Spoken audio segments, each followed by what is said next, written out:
Ibu bagaimana kabarnya? Alhamdulillah, saya juga sehat. Nah, Pak Ari, 3 hari yang lalu saya sudah menyampaikan kepada Bapak kalau saya mendapatkan tugas untuk melakukan supervisi di kelas Bapak. Untuk supervisi akademik ini ada 3 tahapan ya Pak, yang akan kita lalui. Yang pertama adalah tahapan pra-observasi, yang kedua tahapan observasi, yang ketiga tahapan pasca observasi. Untuk hari ini kita melakukan tahapan pra-observasi, di mana harapan kita bersama-sama hari ini kita bisa berdiskusi dan bertukar pikiran terkait kesiapan Bapak untuk melaksanakan supervisi. Dan juga agar pelaksanaan supervisi Bapak nantinya berjalan dengan lancar, tidak ada hambatan, dan juga untuk meningkatkan kemampuan Bapak dalam akademik, pengetahuan, serta pengalaman Bapak dalam proses pembelajaran. Nah, untuk membuka percakapan kita pada siang hari ini, kalau boleh tahu, apa nih harapan Bapak dari pertemuan kita hari ini? Ya, saya senang sekali Bu. Saya bisa bekerja sama dengan Ibu. Saya juga senang disupervisi untuk meningkatkan kompetensi saya, bagaimana proses pembelajaran di kelas, dan saya ingin berdiskusi bersama Ibu mengenai rencana pelaksanaan pembelajaran saya yang akan saya lakukan Bu. Baik, tujuan kita hari ini untuk berdiskusi terkait persiapan Bapak dalam pelaksanaan supervisi nantinya. Kalau boleh saya tahu ini, nanti Bapak akan menyampaikan materi tentang apa? Sistem pencernaan pada manusia Bu. Oke, terkait dari materi sistem pencernaan manusia ini, tentulah ada tujuan pembelajaran yang akan dicapai oleh murid. Apa yang menjadi tujuan pembelajarannya, Bapak? Nanti siswa saya akan saya berikan kegiatan membaca dan praktik. Mereka akan mengetahui bagaimana proses pencernaan dan fungsi dari sistem pencernaan tersebut. Oke, baik, luar biasa sekali Pak. Nah, nanti tujuan pembelajaran ini apa nih area yang akan dikembangkan? Baik Bu, ya seperti tadi kan tujuan pembelajaran saya yang pertama yaitu membaca. Nah di sini saya ingin meningkatkan literasi siswa saya. Jadi dengan membaca mereka mampu memahami bacaan. Nanti mereka juga akan mencatat informasi yang baru serta mengenai materi ini. Nah ini juga dapat meningkatkan literasi mereka dalam membaca. Terus yang kedua, dalam tujuan ini pengamatan nanti mereka melakukan pengamatan bersama kelompok mereka. Dengan begitu mereka belajar untuk berdiskusi, berkolaborasi dengan teman-temannya, bagaimana menjawab pertanyaan dengan diskusi kelompok. Jadi ada kerjasama yang baik di antara teman-temannya.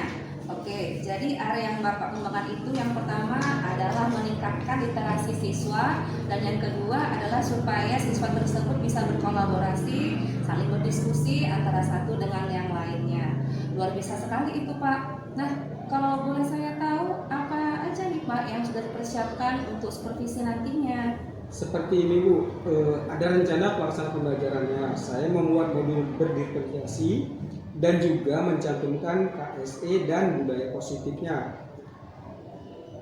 Yang Ibu berikan bimbingan kemarin bagaimana untuk mencantumkan KSE ke dalam RPP saya. Selain RPP ini, saya juga menyusun LKPD yang saya buat di dalam 3 kelompok. Nah, jadi nanti berbeda-beda Bu, mereka mendapatkan LKPD-nya. Saya juga menyiapkan alat peraga yang akan menunjang pemahaman mereka tentang materi yang akan saya berikan. Saya juga menyiapkan asesmen penilaiannya. Tentu asesmennya untuk 3 kelompok yang akan saya gunakan menilai mereka pada saat belajar. Alhamdulillah. Nah, kalau boleh tahu nih ya Pak, strategi apa yang Bapak gunakan di modul ini untuk pembelajaran besok? Kita akan belajar tentang sistem pencernaan manusia. Jadi strategi ini ya Bu, saya mencoba untuk berdiferensiasi karena berdasarkan asesmen awal.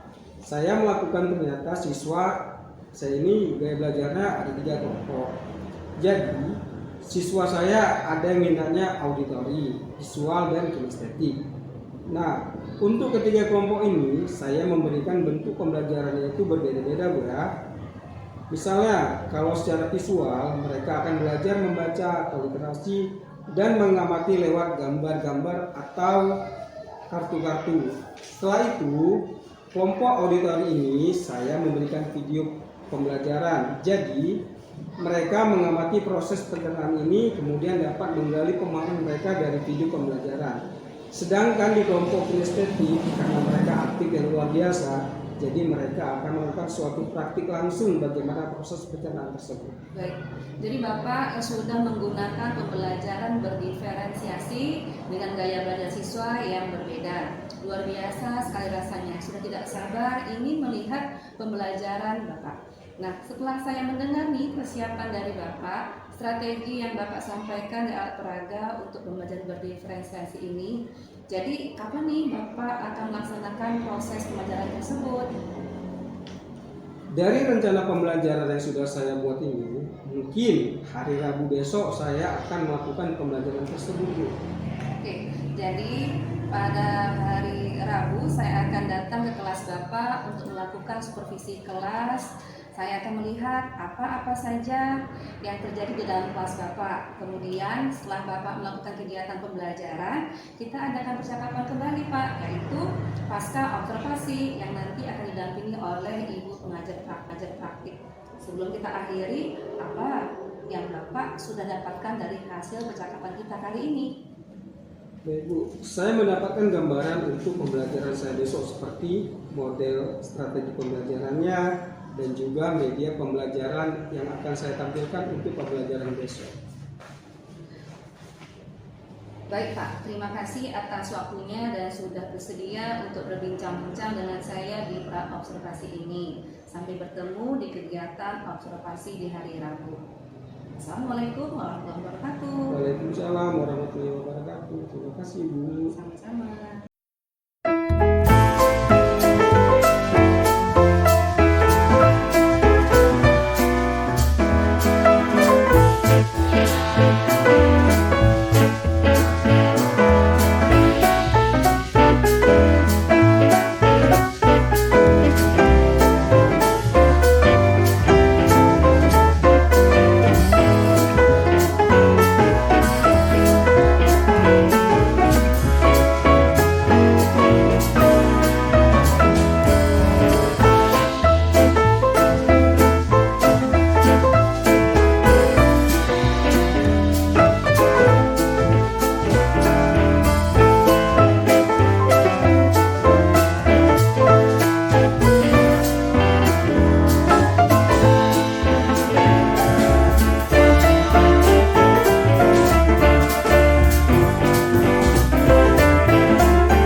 Assalamualaikum Pak Ari, bagaimana kabarnya hari ini? Waalaikumsalam. Alhamdulillah sehat. Baik, dalam percakapan pasca observasi kita kali ini, saya akan memberikan beberapa pertanyaan kepada Bapak terkait dengan jalannya observasi atau pembelajaran di kelas yang sudah Bapak lakukan. Tujuan kita hari ini untuk mengevaluasi sejauh mana proses pembelajaran yang sudah Bapak lakukan. Untuk pertanyaan pertama, bagaimana perasaan Bapak terkait dengan jalannya kegiatan observasi kelas yang sudah berlangsung? Baik Bu, kalau saya sangat bagus sekali karena baru kali ini saya diobservasi. Jadi alhamdulillah sini sudah berjalan dengan baik setelah observasi seperti itu. Alhamdulillah sudah berjalan baik. Jadi Pak, bisa diceritakan kembali area yang dikembangkan di dalam kelas dan langkah-langkah pembelajaran apa yang Bapak lakukan dalam pembelajaran? Baik Bu, untuk area yang saya kembangkan adalah literasi dan kegiatan kolaborasi siswa. Dan untuk langkah-langkah yang pertama, saya membuat RTP yang berdiferensiasi dan terintegrasi dengan KSE serta berbudaya positif. Kemudian saya membagi kelas dalam beberapa kelompok kecil sesuai dengan gaya belajar mereka. Baik, jadi area pengembangannya ada pada kegiatan literasi dan kolaborasi siswa. Nah, menurut Bapak, sejauh mana area pengembangan yang sudah Bapak sampaikan tadi sudah berhasil dilaksanakan sesuai harapan, Pak? Menurut saya, alhamdulillah sudah berjalan dengan baik. Namun sedikit banyaknya masih ada kekurangan. Alhamdulillah sudah berjalan dengan baik, walaupun masih ada kekurangan ya kan Pak? Nah, menurut Bapak, kendala apa yang Bapak hadapi saat melakukan proses pembelajaran? Adapun kendala yang saya hadapi adalah masih ada siswa yang kurang aktif dalam kelompoknya dan juga sulitnya dalam manajemen waktu. Mengapa hal tersebut bisa terjadi ya? Yang pertama tuh anak kurang aktif itu alasannya saya tanya langsung ke murid sehingga ternyata dia belum sarapan sehingga mengganggu konsentrasi belajarnya. Dan untuk manajemen waktu juga sangat sulit bagi saya karena tidak terasa sudah masuk waktu istirahat. Padahal pembelajaran belum selesai karena siswa mengerjakan tugas selalu memakan waktu yang begitu lama. Nah, dengan adanya kendala-kendala tersebut, solusi apa nih yang tepat menurut Bapak dalam menangani masalah itu? Nah, kalau masalah anak belum sarapan sebelum berangkat ke sekolah, saya akan mencoba untuk menyampaikan kepada mereka. Pentingnya sarapan setiap pagi dan sebelum pulang sekolah. Saya mengingat kembali kepada siswa untuk besok harus sarapan dahulu kepada siswa sebelum berangkat ke sekolah agar bisa konsentrasi dalam belajar. Nah, untuk manajemen waktu ini saya akan menentukan durasi pada setiap kegiatan yang disepakati bersama dengan siswa agar lebih efektif dalam manajemen waktu.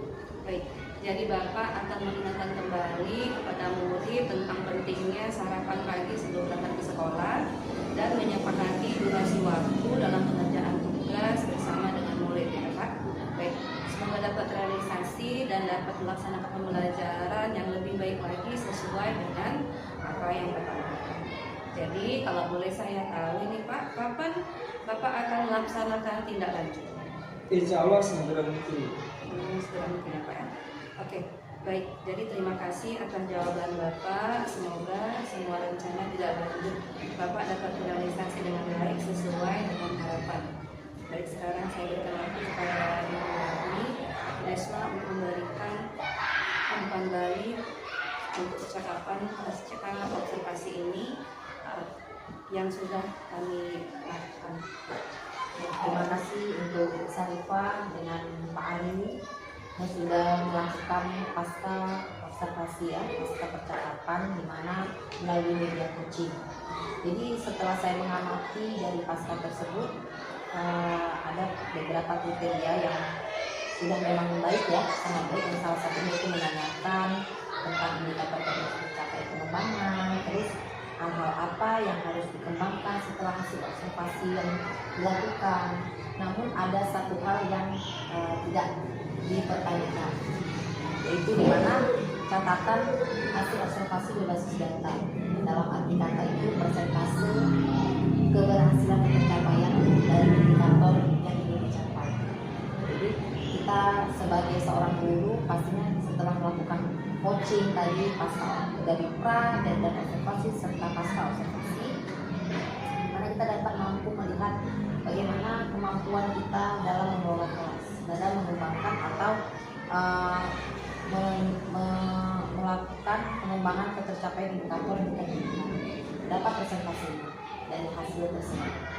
Jadi saya tidak nampak di situ dari percakapan pasca tadi tidak nampak berapa kira-kira hasil presentasi yang Pak Ari tadi mempresentasikan dari hasil observasi yang Bapak lakukan yang dikonsultasikan oleh Ibu Sarifah. Mungkin aja sebagai tempatnya ini merupakan suatu pengalaman yang menjadi Ibu Sarifah untuk Pak Ari. Dimana ketika kita mengobservasi seseorang, kita itu harus mengetahui jangkauan persentase yang digapai untuk mencapai penilaian tersebut, pengembangan indikator. Misalnya dari hasil observasi kemarin Pak Ari sudah mencapai 80% atau 90%. Sudah tercapai tujuan pengembangan indikator tersebut. Ya, terima kasih Bu Sarifah waktunya, hanya itu yang bisa saya sampaikan. Assalamualaikum warahmatullahi wabarakatuh. Saya juga ucapkan terima kasih pada Pak Ari dan Bu Rahmi atas kesediaan waktunya.